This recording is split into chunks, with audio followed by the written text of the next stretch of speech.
चंदगड नगरपंचायतीच्या पार्श्वभूमीवर महायुतीमधील अंतर्गत वाद आता उघडपणे समोर आला आहे।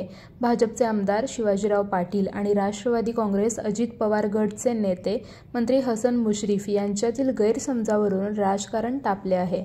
आमदार शिवाजीराव पाटील आणि डॉक्टर नंदाताई बाभुळकर यांच्यातील चर्चेतूनच राजर्षी शाहू आघाडी निर्माण झाली, असे वक्तव्य मंत्री हसन मुश्रीफ यांनी केलं।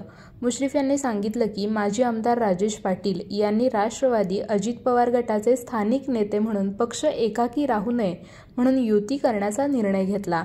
त्यावरून त्यांनी सल्ला दिला की दोन्ही चिन्ह न वापरता एकत्र लढा, त्यामुळे आघाडी सशक्त राहील।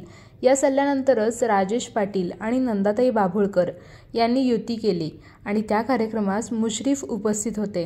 मात्र या पार्श्वभूमीवर आमदार शिवाजीराव पाटील यांनी दावा केलाय की आमची आणि नंदाताईंची आघाडी आधीच ठरलेली होती, पण मुश्रीफ यांच्या हस्तक्षेपामुळे ती मोडली।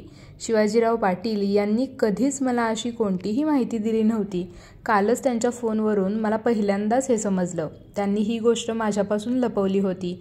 या घडामोडींमुळे चंदगडमधील राजकीय समीकरणे पुन्हा ढवळून निघाली आहेत। एकीकडे राजेश पाटील अजित पवार गट आणि नंदाताई बाभुळकर शरद पवार गट यांच्या युतीला हसन मुश्रीफ यांचा पाठिंबा आहे, तर दुसरीकडे भाजपचे आमदार शिवाजीराव पाटील यांची नाराजी उघड झाली आहे। या सर्व प्रकरणामुळे महायुतीमधील अंतर्गत वाद चव्हाट्यावर आला असून चंदगडमध्ये राजकीय तापमान चांगलेच वाढले आहे।